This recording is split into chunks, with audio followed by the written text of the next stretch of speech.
What's going on, everyone? This is Codename Project Space Entry 15. We are at the Youngstown branch of Nexus Sound Studio. They had an open house today.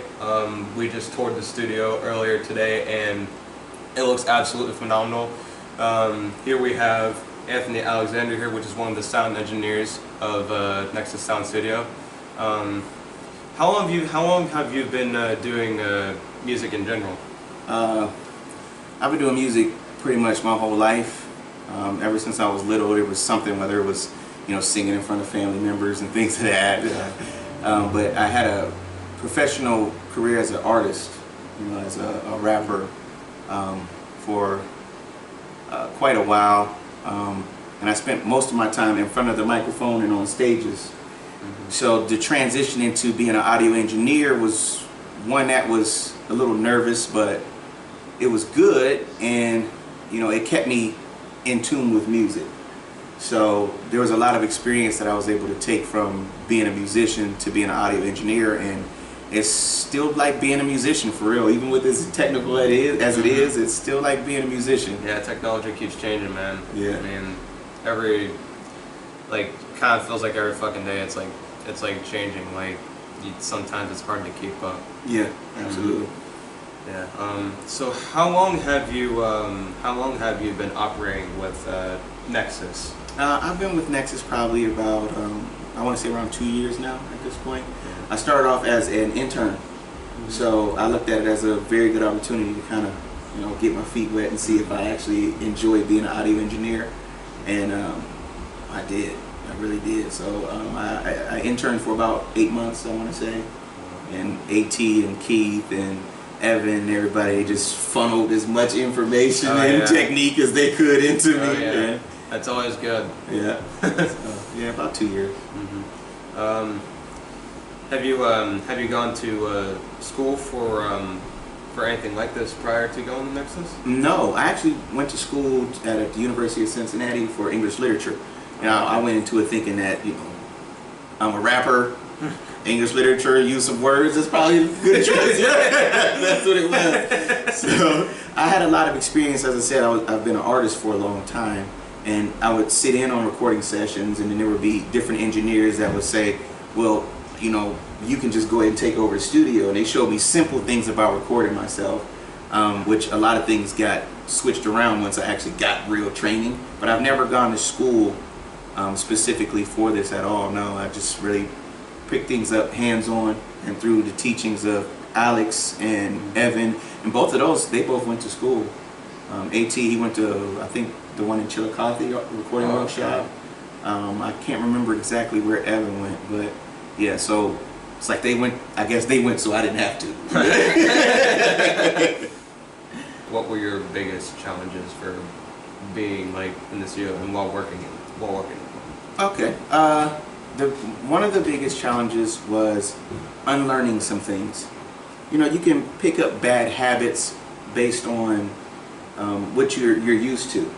And so I did a lot of home recording at one point. So there were things that I would use like compression and EQing, but not necessarily use them properly because I didn't properly understand them.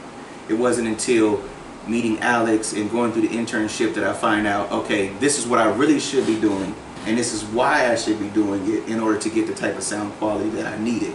So that was a big adjustment itself, and a big kind of hump to get over.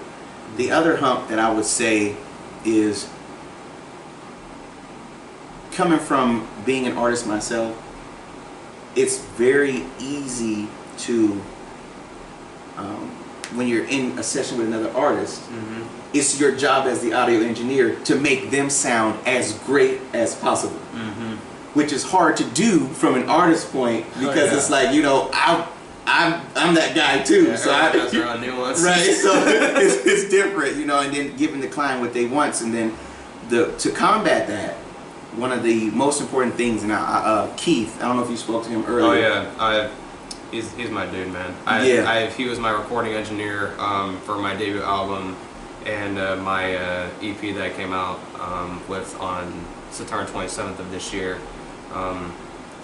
He does a good job every time. Yeah, I love Keith. He's taught me a lot, especially when it comes to miking up, you know, drums and bands and things of that nature. That's something that I wouldn't have experienced that because I've been, you know, a rapper, singer. You know, I don't really have a live band that I have to record. You know, right. So he's taught me a lot of that. But he got me over this second hump, and that was his advice to me was, whenever you have a client, think of them as soon as their session starts, you become a member of their team or their fan club. Oh, yeah. As soon as you do that, you start to pay attention and tune in to what it is that they like, what it is they prefer, and you know how to encourage them and give them the sound that they're looking for, not the sound that you think they should have, right, but the sound that they're looking for.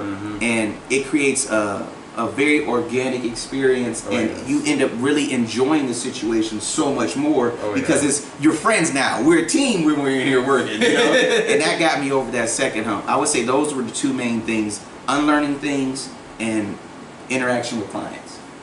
Oh, okay. I also forgot to say earlier.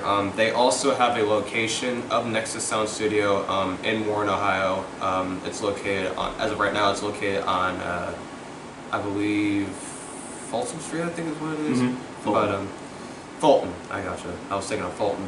I was thinking of Folsom Prison from the song Johnny Cash for a second, but. Yeah, it's on Fulton Street. It's a good studio. It's one of the best out there in the city of Warren, and you will not be disappointed. So if you're wanting to book studio time down there, definitely check out the Warren branch, and definitely check out the Youngstown branch that they officially just opened today. It's really good, and it's pretty state of the art. I do have one more question. For all of the musicians, photographers, filmographers, and all other creatives out there, what would be your advice on those creatives that are struggling and starting out? The best advice I could give is, well, it's probably two things. Stay the course, and consistency is key. It'll get hard, it gets tough, as with anything. You might feel as you're not being recognized enough, or even sometimes just creating the music gets difficult. You run out of creative juice, run out of creative energy. Sometimes that bank goes empty, and you have to do things, you have to do things, experience things to fill that bank back up and be creative. But as long as you keep with the process and keep going, and you stay consistent with whatever it is you do, whether you're an artist, singer, or you paint, or whatever, any kind of musician you are, consistency is key, because it really only takes one experience, the right place, the right opportunity for you to reach the break that it is that you're going to get. The only way to reach that is if you push through and you stay consistent. Keep doing it, keep doing it, keep doing it, don't stop. And somebody once real wise told me, you can't stop good music. Right. So as long as you keep going, you'll reach your breakthrough that it is. Be positive, keep positive energy, and consistent. Stay consistent. If you fall off, you might miss your shot. Yep. You gotta keep at it. Stay consistent. There's so many opportunities out there. Yeah. Absolutely, absolutely. I would like to thank you for this interview. Oh, I really appreciate it, man. No problem. As always, thank you for watching, and this is Project Space.